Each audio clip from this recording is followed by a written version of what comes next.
Est-ce que ça vous est déjà arrivé que votre image gèle pendant une vidéoconférence et assurément, vous avez les yeux fermés et la bouche toute grande ouverte? Si vous êtes responsable de l'organisation d'un événement, vous voulez, par défaut, que tout soit parfait. Mais quand on travaille avec la technologie, il y a des paramètres qui sont hors de notre contrôle. La bonne nouvelle, c'est qu'on peut anticiper les problèmes et prévoir des solutions. On regarde ensemble ce que vous devez ajouter à votre checklist quand vous avez des intervenants qui sont à distance dans votre événement. Si vous avez des conférenciers qui sont chez eux ou à leur bureau, ce qui peut arriver de majeur et perturber le bon déroulement de votre événement, c'est une coupure Internet audio-vidéo. Et pour éviter la panique, c'est en pré-production qu'il faut y penser et établir la démarche. Donc, si l'image gèle, il se passe quoi? Qu'est-ce qui est prévu pour rétablir la communication avec le conférencier ou la conférencière?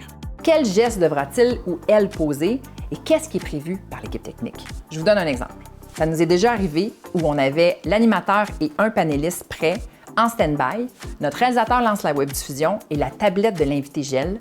L'image n'est plus là, mais le son continue, son allocution est commencée et on ne peut plus repartir. Bien, ce qu'on avait comme plan B, c'était d'afficher la photo du panéliste pour accompagner son audio. Mais encore faut-il avoir prévu ça d'avance, sinon, vous le savez, quand notre image gèle, on n'est jamais à notre meilleur et c'est pas très esthétique à l'écran. Mais là, vous vous dites peut-être, et si c'est l'audio qui avait lâché? Eh bien, en plan C, on avait aussi une ligne téléphonique avec le numéro de cellulaire du panéliste, prête à intégrer sa voix à la webdiffusion avec sa photo.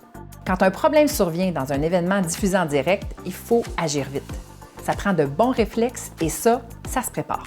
Organiser un événement et y intégrer de la diffusion en direct, ça ajoute une couche de stress à quelque chose qui est déjà assez stressant. En vous assurant d'avoir des plans B, C et D à des paramètres qui sont hors de votre contrôle, vous serez agréablement surpris de vous sentir en confiance et de pouvoir bien dormir la veille de votre événement.